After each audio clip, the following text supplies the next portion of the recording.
4500 pour le carburant, et $50,000, et ceux qui $500 pour la lunette, $1,000 pour avoir lu tel document, et revenant les jetons à présent, c'est 250,000 par séance.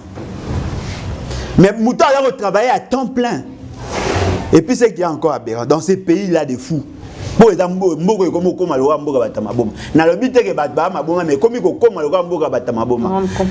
a des agents de l'État qui ont travaillé pendant 10 ans, 15 ans, officiellement. Et puis, remarque comment on a sali. Ce qui est allé au foot à fonction publique, bon exact. Pour la nice comme une attaque ya bata politique, politique ndé comme à dollar. Ba demande na bango sala marana dollar, ma amni santoza na Congo. Faut sala ba demande na franc congolais. Comme ça surtout beti $13,000 na franc congolais. Boyo ka se ko sonné ni baba milliardaire en franc congolais. 26 millions milliardaires en franc congolais. Mais si ko ba sala misala acharné tongonyo so midinyo so po ekomela bino po bino bo futa maralo lenge wana bango faut te bango na 160,000 francs congolais ceux qui ba pesi 160,000 francs congolais yo député olia nango mo mobimba nandimi kutata jour mo likangu na okaza na coin azora 160,000 francs téléphone goûte tu auras plus que ça maman téléphone crédit à pamba. Et ça fait mal hein, de voir qu'on vit dans un pays comme ça et les gens se disent que non, c'est là où on dit que c'est vraiment un pays de fous et ce qui va venir après, Dieu seul sait, mais si vous Papa Alain Bolodji, adhésion, union sacrée pour Nayouzani. C'est une association de malfaiteurs. Encore. C'est un outrage. C'est une association de malfaiteurs. Mais ils allaient. Ça fausse couche kate. Avant qu'on a posé une question, on a vu les images circuler, papa Molière, Azoloba. Babiso balibi kana na kwiti alima ngamba yeba kité par rapport à mbongo ba pesi bango pona kokota na boîte ya union sacrée ba benga lelo boîte ya Noah yo pona yo okoloba nini par rapport à commentaire wana et puis oyoka na mona ki ba poste ya mwendo à député à lobby que ba promettait ki bango bazo sala ya ngote ce qui continue bongo et ko simbaté ainsi de suite. Croyez-vous que union sacrée a un avenir ya malamu? Nasina lobby les associations de malfaiteurs. Les associations de malfaiteurs et l'ora malonga et bimate. Nangina préciser le mot papa Molière a lobaki te que ba pesi bango 7,000 pour ba kota union salé. Ba pesi bango 7,000 pour ba longola mabunda. Ko poana ici ba clôturer. Mais pour na kota ko na union sacrée ba pour mettre bango ba jeep ba bakisa bango ba mbongo na vacances parlementaires ba vivre bien ba koma ko balela batu basi mais c'est fait ce qu'elle avait déjà dit na congrès. Bolanda indete. Babali la batu basi. Oh, alobi na moni bino ba ya ko tchaka bino pression tout ça makambo ya ko bala même muto soka ku feli ndeko na famille tout ça yango moi photo bongisa moi makambo na bino to tcha moi les vivre pour que permettre bino boza la malam. Ça bolanda ite. Nga azala ngo na vidéo. Pesa biso yango comme ça to la sape ba ndeko ba mona po même si on mona ba kwa oyo oyo biso to la télévision to la ngo biso ni so ndenge makote ba susu ba tu abeta maboko panas batala rango mama molimo déjà que non oyo bika ko fouter a ndenga zolo babo maman 2019 congrès 2019 ba tu abeta maboko pendant près de 30 secondes oui ba beta maboko makasi longtemps yango na lo bati so bino boye ba entendeli hein eloko ezali vrai. Ils allaient que union satanico-démoniaco-diabolique, oyozo benga union salé, ce qui est sacré, et comme rien en dehors, à part la crise. Parce que le mot on a ça les fois à comprendre. En politique, on ne vient pas dans une alliance sans intérêt. Les agents le quoi moi si moi alingi mobile pas c'est payé. Et ça m'a faut pas ça à calculer na yot. Pour nga so na ba idée non et mobile na ngaza boga et tout ça maman longwa. Il faut d'abord na za sûr qu'il est capable de laisser yo ya roulette yo na 10 000 balles. Non mais bien évidemment c'est ça l'intérêt. Sko bato ba oya Moïse Katumbi na bolingo na ya mbongo Bemba bolingo na ya mbongo ba Roger Lumba ba mbusa ya Moïse da bolingo. Na tikana lo ba ngai oui, c'est sûr que la mouka et tout ça. Bon, la mouka a tanga de Bemba na Fayulu na Félix. On va constituer la mouka. Non, na kumisa ra mutu moko Fayulu na se Mouzit. Nga beta maso bemba na Moïse Katumbi ngai. Oh, maman, ngai na komisa bemba. Tu es collaborateur à la Mouka. Naza collaborateur à la Mouka te. Nazali partenaire ya Martin Fayulu dans une certaine mesure ya Mouzit fin. Ba wana mususu kutu. Ba feriste ba politicien.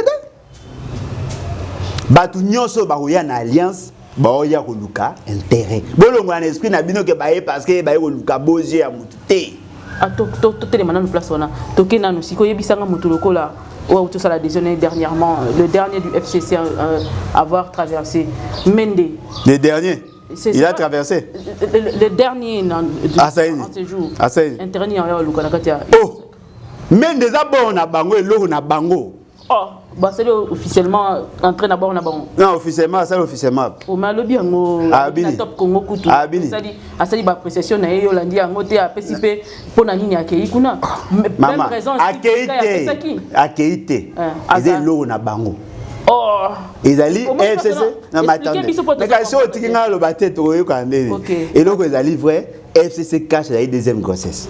Ezali union sacrée la deuxième grossesse, il y a deal Félix Sekei Kabila. Première grossesse c'est une. Ezali qui FCC cache. Ça c'est au moins net bateau basai marketing ba ebike, ça c'est un produit nouveau. C'est-à-dire que produit basai qui liboso, ba moni que eza ko se consommer mingité, ba changer ba kosi bino que va changer formule. Ba ko présenter union salée. C'est ça. Mais ba va signer charte hein. Non mais bien évidemment, on peut modifier la charte. Oui. Mais qui sont majoritaires dans l'Union salée? Les FCC. Qui vont assumer, d'après Baoundé Baoloba, qui vont occuper ou assumer la fonction de président et Assemblée nationale na Premier ministre? Oh! Rien n'a changé. Rien n'a changé. Rien n'a changé. Kabila reste autorité morale ou immorale. Kuna sika zali, il y a eu comment bon, c'est le la mukina tongo moni pe adhésion ya Martin Fayulu. Sacré. Ah ouais, to bebani. À la seconde, ata kutsoko lotika na ndoto to bebani. Na ndoto? Ata na ndoto to bebani. Je n'accepterai jamais. Vous avez que j'étais en pâture. Bakolakisa nini, mais madame, attendez. Bakolakisa nini o ya ebité. Qui c'est vrai que bien fait la population. Oh maman, votre c'est que il va échouer lamentablement comme la vie à la dernière expérience. Il va échouer avec étonnement du jury. Non mais bien évidemment. Il y a non seulement pas pour rejeter Nyonso, mais pour se rendre compte que c'est du gâchis. Est-ce que vous savez ce qui s'est fait? Tout ce qui s'est fait là, c'est un plan concocté à niveau à Rwanda, avec les centres d'intérêt de la multinationale. On veut nous distraire. Le vrai débat est avec le débat par rapport à l'Imemwe, par rapport à l'occupation. On a détourné la vision où la population, on a maintenant cette aventure. Rien ne va changer dans cette histoire-là. Kabila garde sa majorité, mais va ça une stratégie à disparité.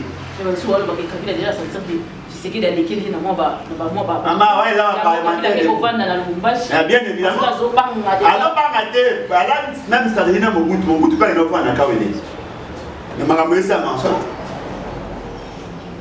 Kabila comme il trouve bon, les exemples, les métaphores, vous avez monté na fini mouton. Au moins il faut ya Bagdara. Ouais, la Bible. Quand il agissait, population a coïnaé, mais c'est l'esprit où il y a une légion, c'est ça. Ce qu'on a dans les livrets. On a les âmes en bas, on est à bisouté. Souci n'a bisou les alliés, le peuple doit se prendre en charge. Parce que votre parole comprend les vrais enjeux. Les vrais enjeux, Kabila garde sa majorité, mais va ça une stratégie à disparité. Et bien souvent Kabila déjà sentir que tu sais que dans lesquels il y a moi maman ouais là parlementaire de bien évidemment même stratégie na Mobutu pas une fois na Kawele. Mais makambo ça mensonge. Kabila commis to bengani. Bon, les exemples, les métaphores, besoin de na fini mouton. Au moins il faut ya Bagdara. Ouais, la Bible. Ouais, Bible. Quand il agissait, population a coïnaé, mais c'est l'esprit où il y a une légion, c'est ça. Ce qu'on a dans les livrets. On a les âmes en délivrance, on est à bisoté. Souci n'a biso ezali, le peuple doit se prendre en charge. Parce que on comprend les vrais enjeux. Les vrais enjeux, ezali enjeu il y a un intérêt. Il y a bato alibanda.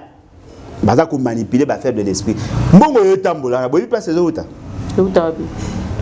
Chercher l'information aux journalistes d'investigation. Ce qui veut dire quoi?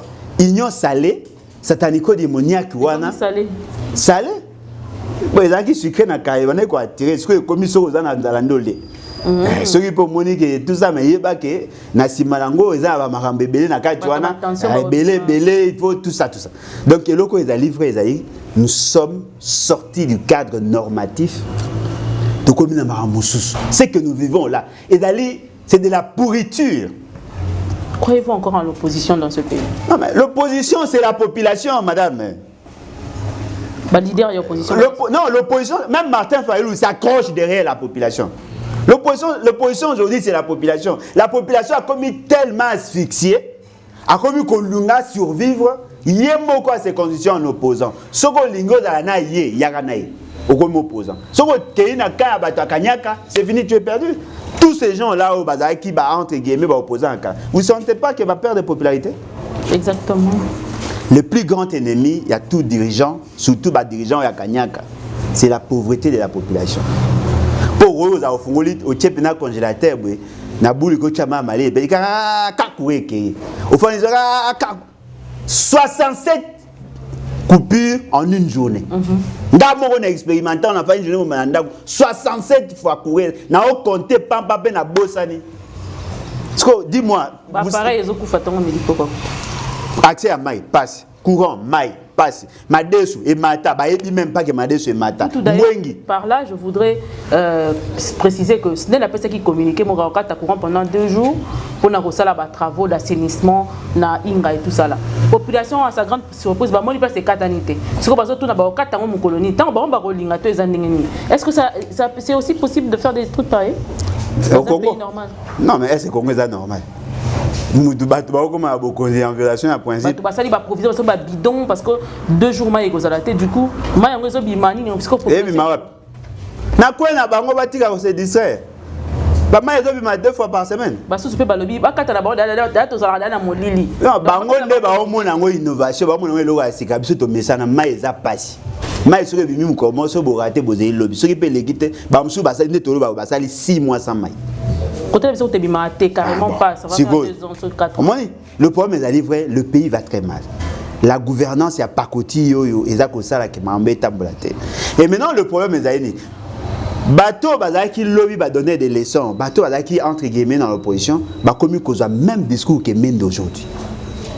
C'est vrai que le lobby Union Sacrée, et tout ça, mais en tant qu'analyste, Kopona Modeste Bahati comme informateur, yo avis na sur ça. Bon, en tout cas, ce qui est vrai, Sorolandi Baron Moro, non, il a l'expérience parlementaire. Aébi comment va député Bazalaka. Aébi déjà la notion en gestion. Il a fait ses preuves, tout ça. Mais il a fait ses preuves pendant que Kabila était président. Mais quand on imagine Mouto combattant pendant 18 ans, beaucoup ça va vertu, la qualité n'a l'élo. C'est-à-dire qu'ils veulent faire comme Kabila. Voilà pourquoi ils sont astreints de recruter ceux qui ont servi Kabila.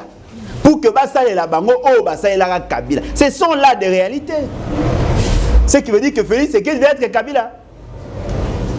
Mais comment tu peux recruter bateau et combattant Bango pendant autant d'années? Tu peux vanter. Non, Tchakou National et tout ça, Mendologie, Lukuta, Mendes, c'est un menteur patenté, tout ça. Et à l'Ingara peuple congolais, Bozuba et Longine, Bocheloka va montrer, vous allez publier pendant 17 ans. Et aujourd'hui, vous les recrutez pour faire le même travail. Ce qui veut dire que Bolinga a cause à peuple, Nenga va nego cause à Nankara. Jolino a ma faiblesse, mais au moins moi, moi, capable de dire une certaine vérité. Bah oui, il y a la vérité trop. On n'a pas besoin de mouton la vérité. Nous avons besoin d'un bon menteur. Prenons Mende.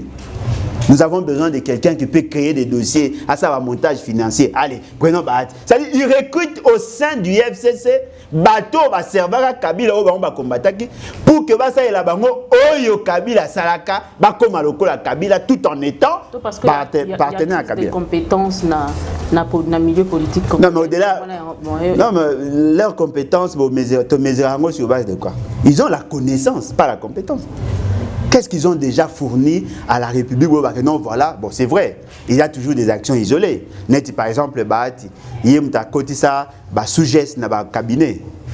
Et tu as un nous surtout à de tout bah cabinet qui fonctionne bah sujet si ça c'est bon mais en termes il y a rendement ce qui bah ta salaka bien ce qui veut dire que bilan en cabinet est positif ce qui mène à salaka bien ce qui veut dire que bilan en cabinet est positif c'est antinomique on ne peut pas dire que Kabila a échoué en même temps soutenir bah lieutenant naïe ceux qui battent une DPS bah compétente est-ce qu'on va bunda pendant 37 ans il faisait quoi ridicule.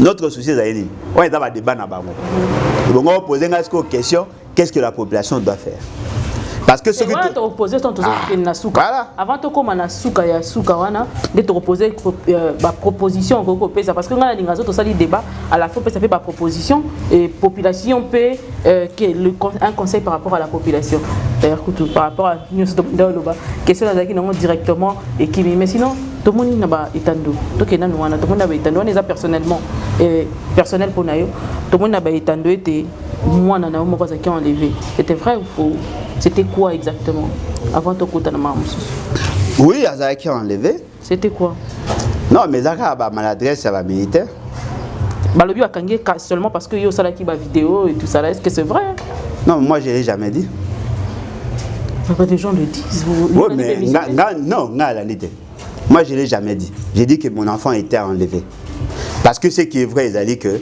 totinda qui est à kende rosomba et loko akutani na ba jeep militaire ba juye ba kenai bato ba pesa qui information ba obeta masolo ya mbila mais baza ko préciser de ce que les police ou quoi to bandi ko lukaeti to benga kutu colonel général Kasongo même lui a intervenu OK to luki na police azate yango na yeko sala alerte que ba enlever parce que ceux qui ont été arrestation à Kassé Bako Kangaye pour na makamba masque et tout ça na luké na police la police ne l'a pas enregistré na olobani enlèvement et alors na bel enlèvement tant to bandi ko luka te okuta na chance na ba jeune moko ya monga fula ba monaki tissu ya la couleur ya lamba na ye na kati ya jeep ba militaire OK ne tant to bandi ko luka ba memaki na camp militaire na Mbenteke quand moi dans la carte je crois na Mbenteke na en face avenue moi za amune na mabele na kamoko ya militaire na kati kuna ne ba memaki kuna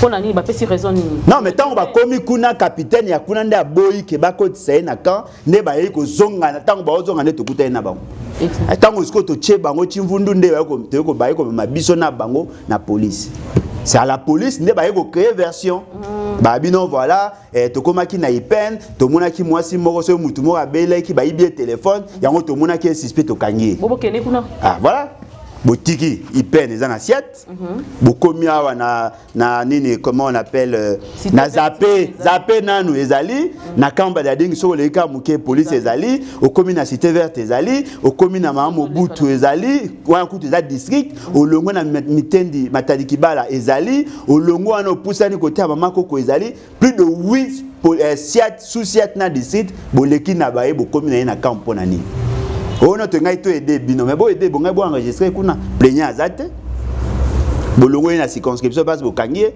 boké na commune mususu oyebo kene na police boké na camp militaire aloka ba militaire ba policier bazaki suffisamment armé ba bangi ba on ba bimi ba ke batiki mwana na azui mwana na maboko ya police il y a des témoins basés belé même bakata on a après combien de jours le même jour heureusement on était prudent OK bon on a kene ba menacer ba bino so ça quand to bois quand na ba parents no ba ils l'ont dit ça mais ça bien ça bon azaki moi azaki un peu troublé mais bon ako moi ko banga ata so tie na porte ako mo banga parce que bango tant on ande ko sa bitumba on ba mo nga liko siko ba sentir ba mo re toucher bango donc ba ça obligé à ko zo discipline mususu ba vivre ce qu'on a ba psychose ce n'est pas une bonne chose nous ne disons pas que zali ba tindi ba militaire wana mais ça peut aussi être que ça on peut pas exclure la possibilité la probabilité que za la batu mo ba tinda bango parce que ce n'est pas quand même normal ba basé belé et puis bon téléphone il y a yé moko na eleki ya valeur ya mutana probablement et puis il avait l'argent en poche tant mususu tant abimisa mbongo na poche pas futa motard tant mususu ba mona ki na mbongo et puis pour ça là parce que tu as vu que ba soda na mingi za batata mo bando otangi déjà salaire il y a capitaine colonel $100 le salaire de base. Donc, ce qui est combien donc 167. 167 000 francs. Mais balongola bango 15%. Et qui n'a na blogo basala na bango na ba hyper. Bakata pe ba militaire hyper. Le militaire bakata ba hyper. Bakata à tout le monde, tout salarié. Bakata ka maman, mutu ta futa mate ba okata e. Azala nyonga l'état. Oh, ba okata ba ba prime, bakata ba nouvelles unités, bakata même ba prime. Ram maison futa magana ni comme dans kolonga na ba téléphone na biso, les deux utiliser ba téléphone, est-ce que c'est juste ou c'est pas juste? Tant na bi mbo ata maboma yango ne na oloba. Na to futa ka so ram wana. Pona bango ba oloba ni ba bino parce que ba téléphone pirate et quoi ta parce que ceux qui n'a foutu $7 maman au téléphone échangé comme original. C'est va s'organiser pour que pirate ko ta cité. Non mais moi je vais attendez, moi je vais payer. Ngana foutu na sombi téléphone à maison, bukangi maison na te. Ngana sombi téléphone. Après vous vous katinga $5 et $7. Après maman au téléphone na comme original. Oh na foutu ni na comme original. Parce que le téléphone a ça on peut 4. Parce que comme original. Oui, d'accord. Ah, y'a pas copie. Y'a pas copie dans l'aventure. C'est-à-dire que pour la banque, attendez. A dit que Vodacom a 10 millions d'abonnés. Et à un temps, on peut t'accueillir au Kenya. Paquet de tout le monde, 7 20 millions d'abonnés. Ceux qui ont un téléphone, on a 20 millions, on a passé 700 millions. 70 millions de dollars. 70 millions de dollars. Ils nous prennent pour des cons, hein, ces gens-là. Comment on est ridicule? Non, il est ridicule. Il est ridicule. Mais bah, quand on automatique, ça coûte tout que maman, mais non, mais attendez. Non, mais attendez. Non, mais attendez. Tout ça est sérieux. Il n'a de taxes ou d'impôts que par la loi. Qui sont ces députés? Oh, bah, des 1000 taxes sur l'État. Il n'y a des taxes et d'impôts que par la loi. C'est un principe. Qui a donné le pouvoir à Moutouana, ça et le roi? Ils nous prennent pour des cons. Tu fous un impôt et comment la caisse? Et l'équipe n'a pas parlementaire pour voter. Non, mais voilà pourquoi je dis, ce n'est pas par un décret ou un arrêté, non. Ça doit être par une loi. C'est une nouvelle taxe. Quelle est cette loi-là? Ce que ça a mis dans la loi, c'est ça m'a dit au niveau provincial. Sur base de quoi on va créer le compte? Et puis non, voilà, le pays a besoin d'argent. Non, le pays a besoin d'argent, mais le pays ne peut pas être géré par des... Oh, ça, ce sont des criminels. Donc, la population de Nzalati, à ça, moi, il faut attendre moi $100. Ok, qu'on a $100, on a $7. Mouté, maman, na moi, on a battu à mité, on a vu le bateau. Ce qui a posé à Zambongo, à l'Ukaba opérateur. Opérateur, ça sera plus facile parce que nous payons. Est-ce que vous savez Simbox? Parlons-en. Chaque jour, soit en ligne directe, et puis soit Africell, soit Vodacom, soit Airtel. Généralement. Mais vous savez qu'il y a un manque à gagner? Comment ça? Parce que chaque fois que au lieu que va foutre, pas foutre à payer entrant. Au lieu que va foutre à entrant, transformer en commun local. Pour que des joueurs dans l'État. Bateau, la société na bango na fictive, bango bazwa ko mbongo bateau ba ofuta bango, l'État n'a rien. OK. C'est là où il faut trouver l'argent.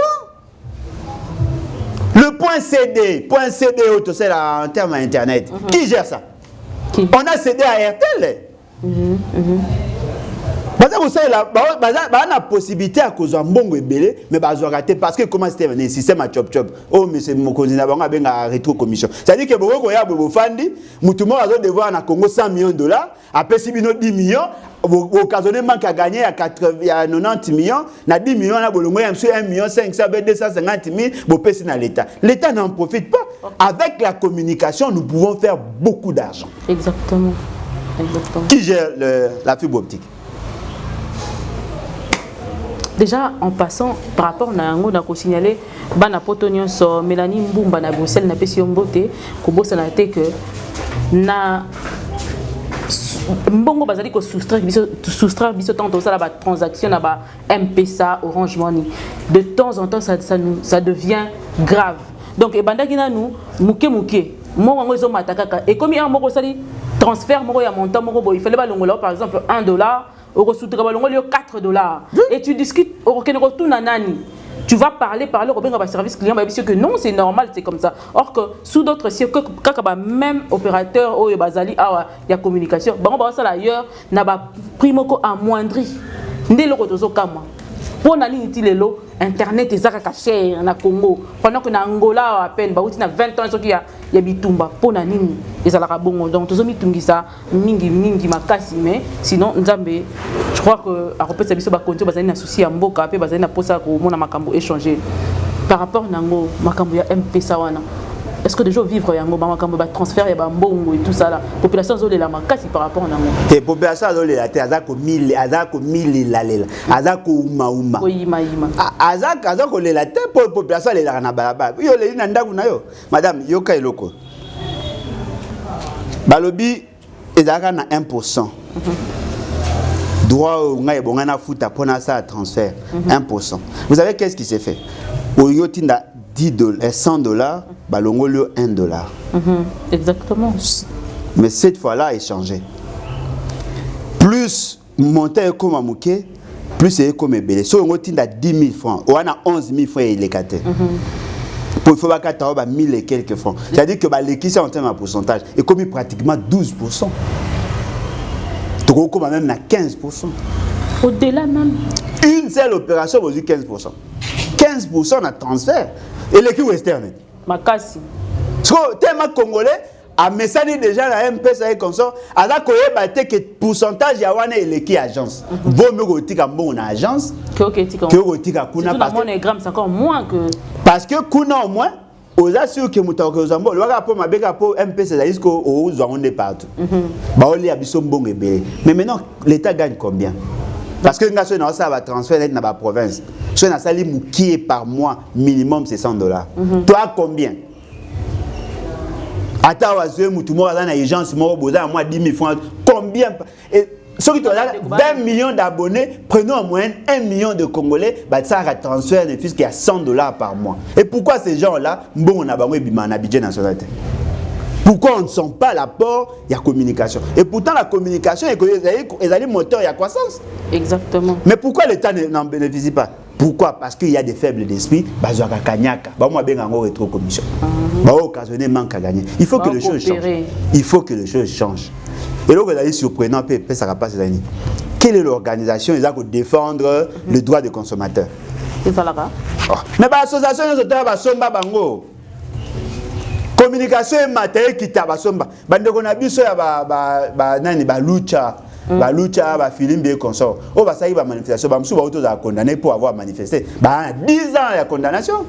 Sérieux? Oh. Parce qu'il y a une femme qui a laissé son bébé à Luchas. J'ai même oublié son nom que nous saluons. Babi Kana na prison depuis la zone à moi na bébé bakangi. Vraiment si on peut revoir ça et vous allez bien passer. Non, revoir. Vous pensez que vos gens là ont le pouvoir de faire ce qu'ils veulent? Le pays est entre les mains, il y a des occupants. Bateau, la finance, on est bas.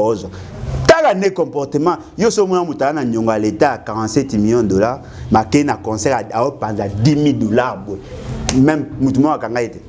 Pendant que sous d'autres. Ah maman, yo zana nyonga ya fisc. Obimisa $10 000, ça dit tu as l'argent. Est-ce que vous allez inquiéter? À niveau qu'un gouverneur a plus de 30 000 ménages, 30 000 personnes à Zando parce qu'il a gagné COP et pas. N'a-t-il pas pour là? Déjà bandit par rapport à grand marché, il y a un reportage sur ça. Si, ils vont tuer quelques Congolais, mais l'essentiel au moins ils se sont exprimés. Moi je les encourage. On n'est pas obligé à vivre humiliation, ça c'est de leur propre. Il faut tout ça en sorte que les Congolais soient capables de revendiquer. Parce qu'en politique, en politique c'est les rapports de force. On ne peut pas avoir 1000 personnes, 999 millions, 999 900 personnes, 999 000, tout en otage. Nous sommes dans la vision et la révolution. Il faut que la population a comme à revendiquer plus que au salaire. Parce que le problème est tout ça a été pour ina bango mais tout ça a pour sauver peta bango parce qu'il n'est toujours le valeur bana maboko ya batwana na kutana mutu mo obeti anga liso abi bakena procès na un libanais libanais je crois azo bana ba konza bi tout bana maboko quelle humiliation yo za na mukonza biso na maboko réduit kaka na libanais kanyaka et là la corruption c'est de la pourriture, c'est ça. Conscience exacte, sens y a honneur exact, parce que tout va juste. Vraiment, c'est pitoyable, c'est triste de voir ce qui se passe dans notre pays. Les autres Tungisa Makasi, les autres Mawami, Bibi, Chouami, la charmante, Topesi Opembo Telisusu, Kasi. Papa Lembolo, je te attends parce que tu développes un mambo. Il faut comprendre que pour tenir biso rigueuté, car la minité est vraiment raccourci, mais il fallait vraiment tous voir un parce que tout ça, maman, mon laïto coutanité, kasi pour la bossou ici, libération, topé le sang gracié, na dossier, na grâce présidentielle du chef de l'État. Commentaire nous années par rapport à sortie à Eli Kapen Naba Maninga Naye, surtout Mingi place aux alliés souligner et le société civile et téléméla qui la libération à 2 DG au Bazaki condamné dans l'affaire il y a 100 jours. Donc comme moi Karabou Babimi, Bissonioso impressionné aux années. Bon, Bilonde Bokamo hein. Oh. Bilonde Bokamo d'ailleurs. Maman, Bilonde Bokamo, tu es baki déjà ma aventure et ça. Moi étant dans le projet à 100 jours, dans la calaise. Tina le baron na ebi que atam comment était ba opotanga plainte pour na dossier pour ceux qui va sali ka erreur ba na obimisa ba tableau tout na écoute na vidéo projecteur na ko démontrer bino déjà faille ya projet wana ya programme wana parce que na 8 temps ya koyeba yango bateau normal ba déjà ba bima maman est-ce que Congo est normal tout ce qui est normal c'est selon la norme comment quelqu'un qui a été condamné il n'a même pas purgé un tiers, un quart, un cinquième, un dixième. Il y a condamnation à être libéré. Ah, grâce. Oui, mais grâce. Mais la grâce aussi, ils allaient encadrer. Bah, toi, quand tu as une grâce présidentielle, veut dire que tu as le droit de faire ce que tu veux. Non. La grâce présidentielle, c'est-à-dire que au lieu de payer sa grâce, il y a que non, voilà, et on va consommer la telle peine, on a réduit peine. Mais il y a une norme. Bah, on a 5 ans. Mais conformément à la loi. Ce n'est pas que vous décidez de manière unilatérale. Ce que vous avez grâce, pas me s'appelle Henri Magie. Ce que vous avez grâce, pas me s'appelle Barnabé. Parmi les 100. Pourquoi ça les engouté? Parce que les alliés sont d'humeur, les individus vont préférer ça au Bambalingé. Mais pourquoi sont-ils libérés? C'est justement parce que M. Félix Tshisekedi considère qu'il ne mérite pas être en prison. Culpabilité. Qu'il ne mérite pas être en prison. Bateau Baye. Bah gérer bon à l'état ma bé. Biso to bisi bino ke programme bosali ma bé béton bosali. To bisi no ke bon ezali de tourner hôtel ukuta ene. On peut payer bois qui ba biloko bo moni ke biloko ezate bosali sanga boko ça ba enquête. Bosali itinérance après bobino voilà et mamunu ça ma ba ouvrir enquête. Bo ouvrir enquête bosali procès ya Sony. Vous condamnez, moi, l'état de droit, malheureusement, tout le monde a administrateur, gestionnaire, entreprise, béton. Beaucoup ici. Et là, c'est surprenant. Binomo vous libéré. Vous imaginez, il y a une décision à ma bé, au salaire à ma bé, va faire constater que ça ma bé, au salaire semble au kangisi batouana, après libérer. Tout comprendre, nini. Yomoko. Nyonso tout yom tozo sal yom moko sai maram na oti na suka ba zipe bon à l'état donc misi ba na suka to comprendre bon ezongi est-ce que bon à l'état ezongi mais ce que misi wande mais na kati ya prison bana mama bi pupula ba na kati ba du mususu kule la eka kuta ina nganda ba na kati mususu ba iba ki kazi ya bière na kati. Mais Moutou a eu bon à l'état, vous graciez. Vous graciez, vous veut dire quoi? Vous reconnaissez qu'à ça qui m'a bé, mais vous avez bimisier. Si Moutou a détourné 32 millions de bimisier, puis d'ailleurs la Moutou a dit, casé à Massanga 5 000 fois. Il y a 50 000. Pourquoi gracier des gens qui ont fait du mal à l'État? Vous savez pourquoi? Parce qu'ils ont bien exécuté un ordre manifestement illégal. Voilà pourquoi ils sont libres. Manifestement illégal. Hein? Waouh. Ce que tu as dit, et puis le monsieur il dit qu'à peine.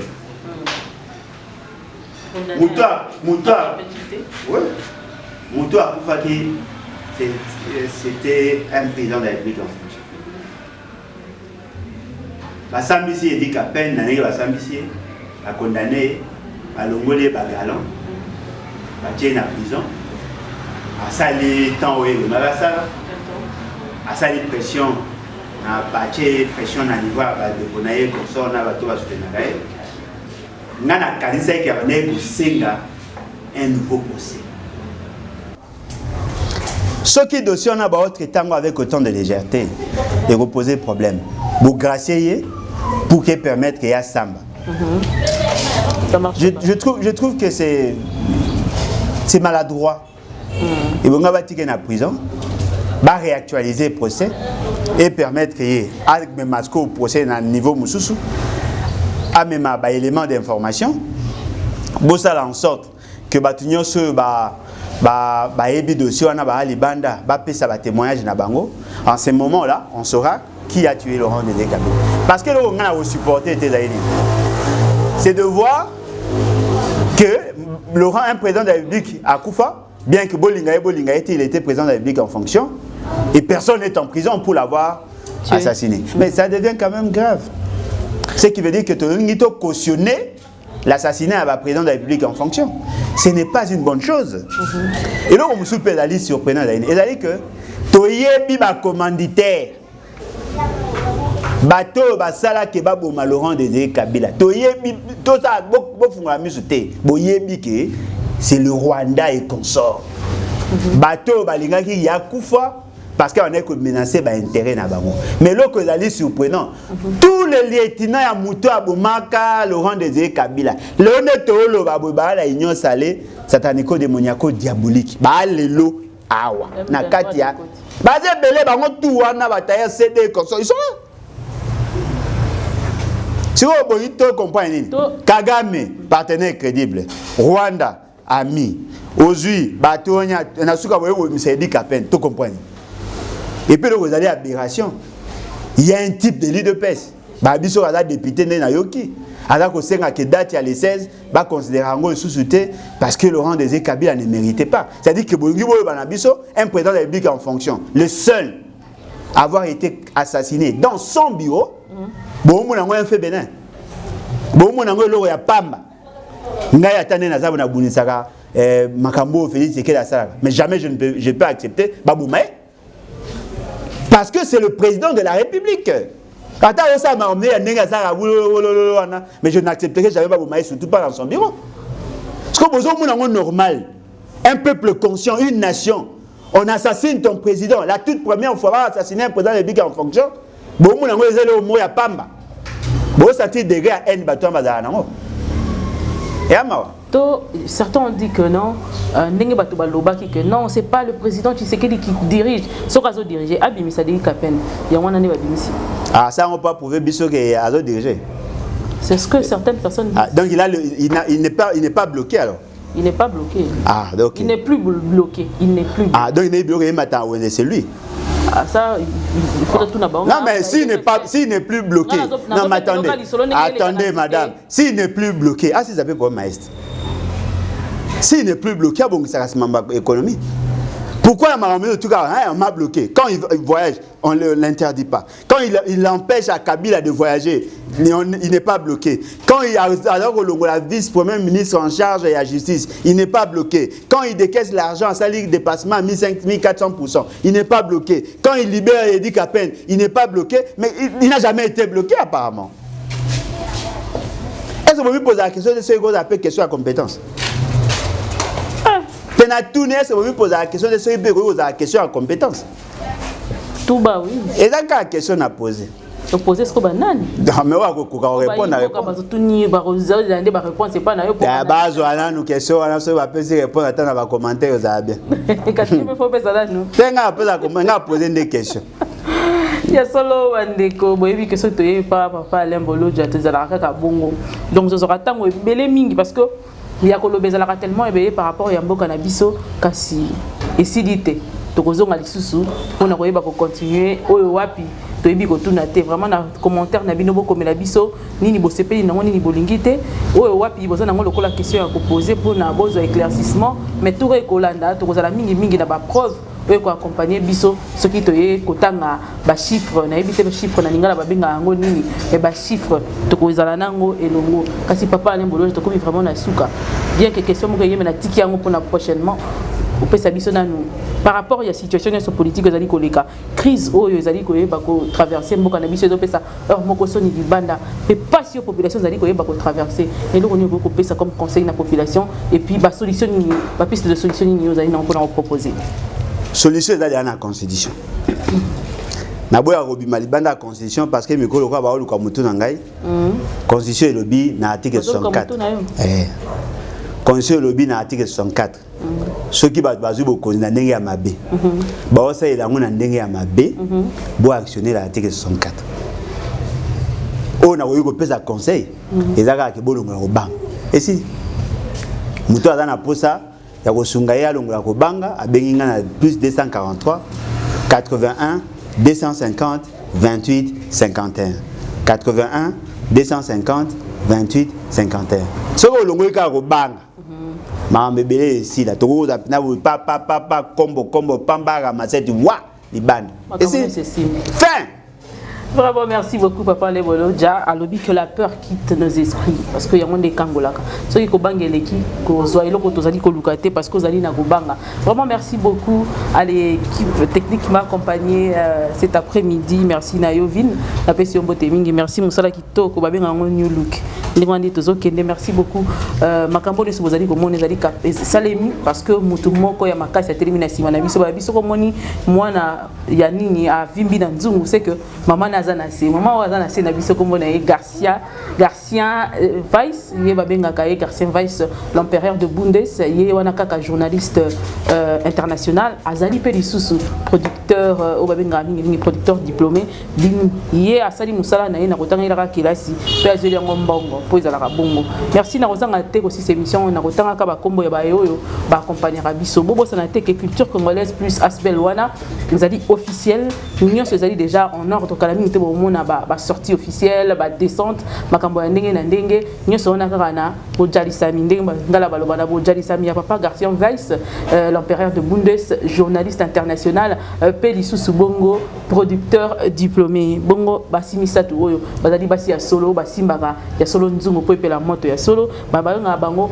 na robetela bino kombo nango na kikongo me ekimisiko me banzungu ya misato bachaka po nzungu evanda likolo ya moto nde basi yo misato nazali kotengela bino Mélanie Mbumba na Bruxelles, Bibi Swami la charmante, Nathalie Mpaka femme d'affaires. Merci pour bien de bosimbi nzungo po ela mamatina suka nzambe a tikala pa batela maboko tala bino de to monani mikolo mikoya bye bye.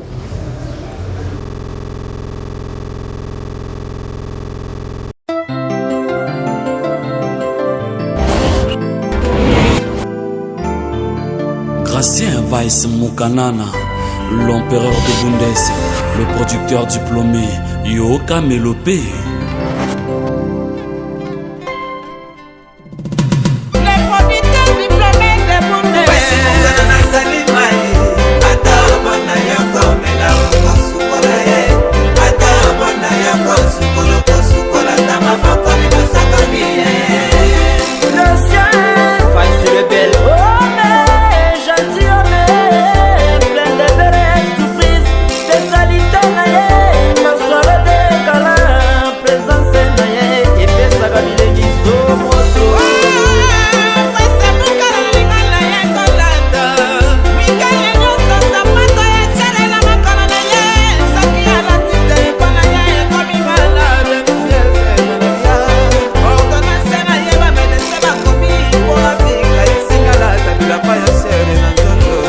Sexy Love, le leader.